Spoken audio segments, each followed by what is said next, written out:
All right. I got a boatload of records to talk about. Let's just get into it.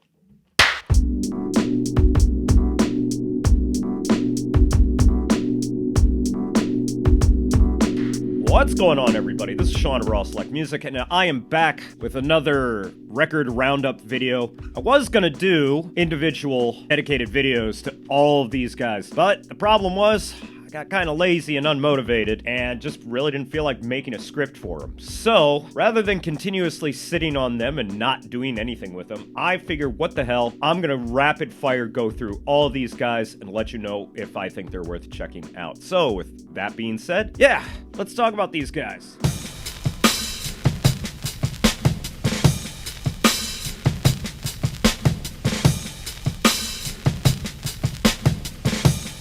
Off with an easy one. This is DJ Shadow's Primitive Strike, which came out on Mo Wax. Now, I know, based on watching a lot of conversations online, there were a lot of people that were disappointed that DJ Shadow basically never made another record quite like Introducing. I know this is a constant frustration for a lot of artists out there, where you create a seminal work, and then everybody keeps hoping that you keep pumping out the exact same style of music the rest of their career. So for those people who complain that DJ Shadow never made another Introducing, Preemptive Strike is essentially what you want. It's a B-side collection. Also, I think it collects a lot of rare 12-inch mixes as well. It features some of the longest tracks in DJ Shadow's entire catalog, with tracks like What Does Your Soul Look Like and Influx being 12 to 13 minutes long. But it still shows off that even when working in a sample space, DJ Shadow knows his way around arranging tracks that there's enough change-ups to keep the tracks from growing stale. On top of those two epic tracks that I just mentioned, there's also an alternate and, in my opinion, better version of Organ Donor on here. But if you were ever looking for a great compliment to Introducing, I'm really surprised more people aren't talking about this guy. So definitely check this guy out if you were always a fan of DJ Shadow, but you wanted more of that classic breakbeat sound. And I'm just gonna leave it at that.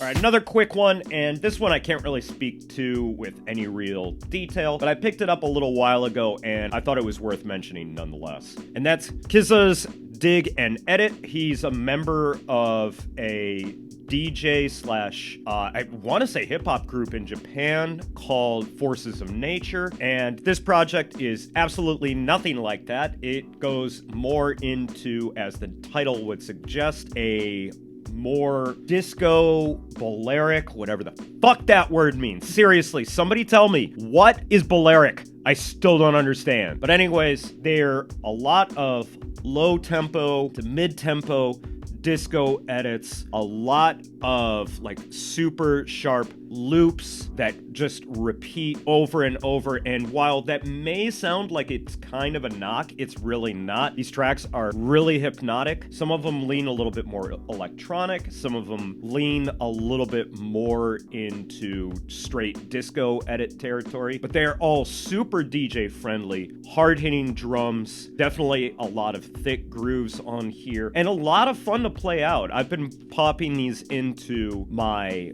live from the record room live streams whenever I can, and they always stand out to me. So I don't know what else to say about it other than if you stumble across a copy of this and you're looking for kind of a DJ weapon sort of record, this one was pretty cool. I'm not sure how much I'm going to end up listening to it, but I'm still happy to add it to the collection. And with all that being said, it definitely gets a thumbs up from me, and definitely recommend that you check it out.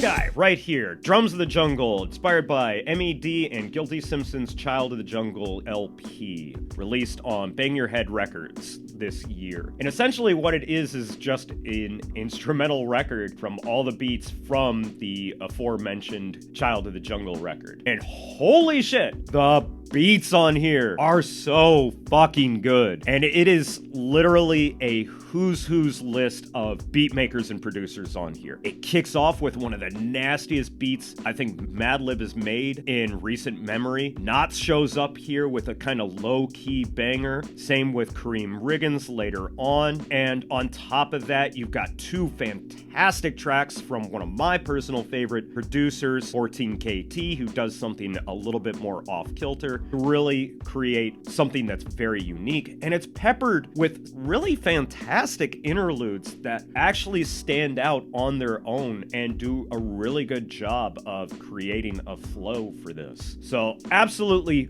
fantastic. Of all the records that I'm going to talk about today, this one might get my highest recommendation, and I can't say enough positive things about it. If you run across a copy of this, pick this guy up, and hopefully Bang Your Head continues to put out records of this quality, because seriously, absolutely phenomenal instrumental hip-hop record right here.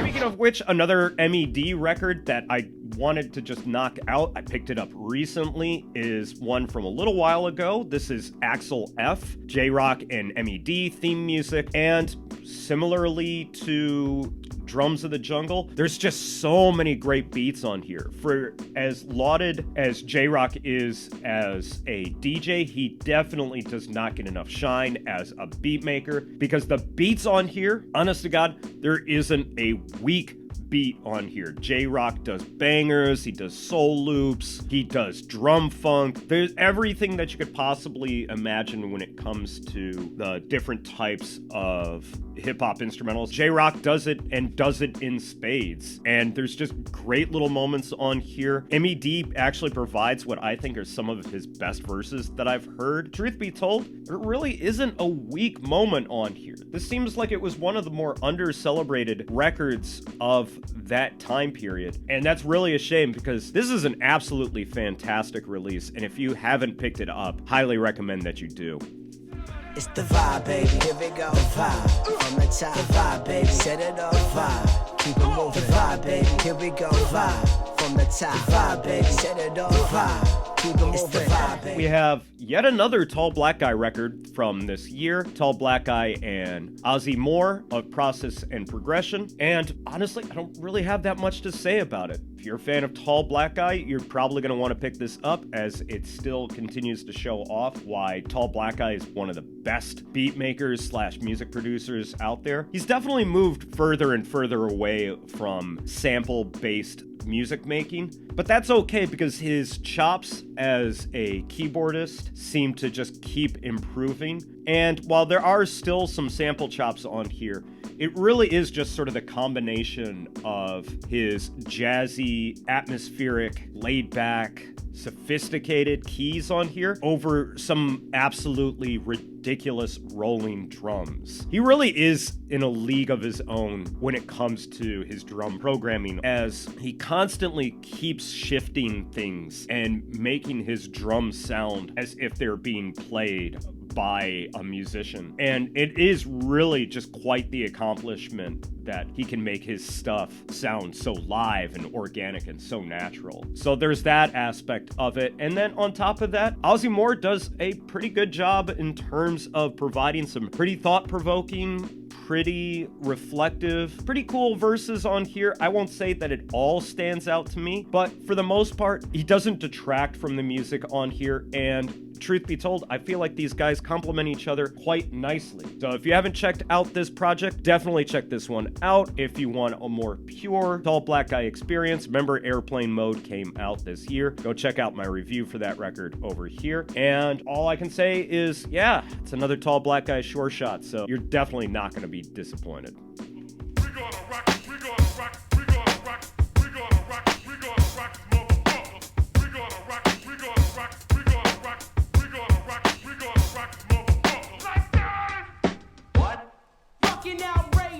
All right, Next up is a record that I did not anticipate that I was going to be picking up, but I was in the middle of my Ninja Tune kick, which if you didn't watch all those Ninja Tune videos that I did, go check them out over here. But anyways, we've got Wagon Christ, Recepticon, released on Planet Mu 2020. And if you're at all familiar with Wagon Christ, this is not a departure at all. In fact, it's probably far too familiar for a lot of Luke Vibert and Wagon Christ fans.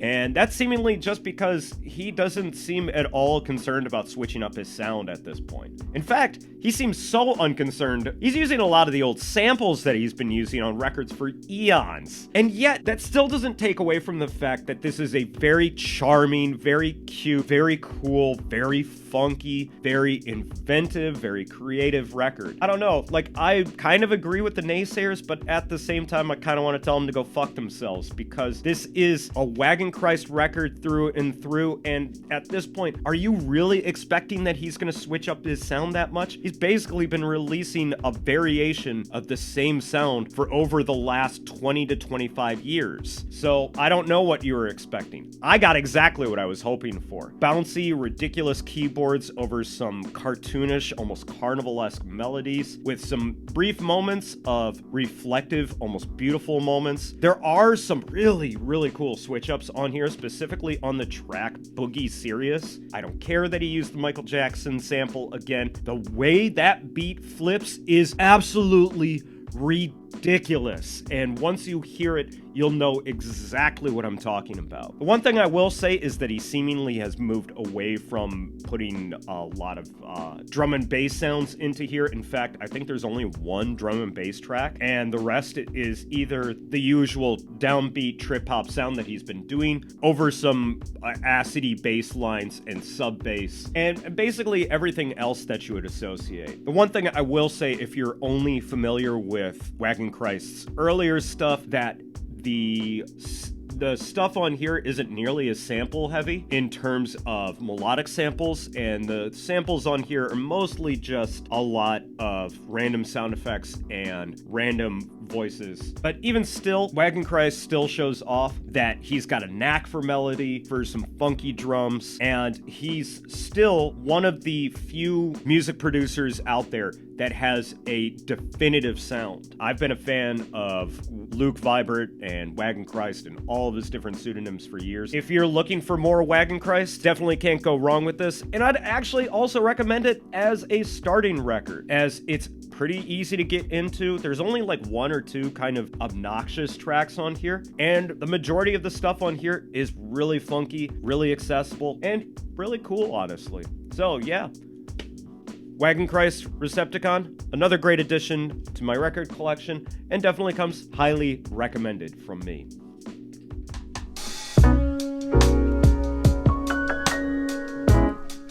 Up, we have Kiefer's When There's Love Around, released on Stone's Throw in 2021. And I was always curious for the longest time what Kiefer would sound like if he played with his sound with a live band. And basically, that's sort of the promise that he fulfilled on this record right here, as he ends up playing with a whole host of some of LA's finest musicians. But through and through, no matter who he's playing with, this is still a Kiefer record. It's still got his jazzy piano mixed in with hip-hop, funk, a little bit of electronic music, a little bit of ambient music, and it's all done very, very well. It's still got that sort of moody, reflective, kind of lazy, but not in a compositional way, but just in like more of an aesthetic sense. And all the tracks on here pretty much sound like Kiefer, just with a bit more of a organic twist to it. So if you're a fan of Kiefer's music to begin with, definitely check this out. If you're looking for a great record to introduce yourself to Kiefer's music, definitely check this one out, as I think it's one of the most accessible Kiefer records at this point. I will say, to a certain extent, a lot of this record does sort of blend together, but it blends together in a way that it feels like this is a very cohesive listen. And I will say that's probably the one thing that helps separate this record from a lot of other Kiefer releases out there. This doesn't feel like a hodgepodge collection of tracks. This legitimately feels like a Kiefer LP project. So in that regard, it definitely stands out to me. But overall, I dig this record. May not be my favorite Kiefer release of the year, but still cool enough, and definitely a great addition to my record collection, and definitely comes highly recommended from me. So yeah, check this guy out. That's going to be it for me today, guys. Thanks as always for watching. If you've listened to any of these records for yourself, please let me know what you thought about them down in the comments. If you want to hear any of these records for yourself, please head over to my WordPress blog, because that's where I post music links to any of the records that I talk about on this channel. And make sure you go follow me on Twitch for Live from the Record Room, my weekly DJ live stream, where I play music like the stuff that I talk about on this channel, as well as a whole host of other stuff in my record collection that I don't get a chance to talk about on this channel. Links to everything, as always, down in the description. That's going to be it for me today, guys. Thanks as always for watching, and I will catch you in the next video. So until then, peace out!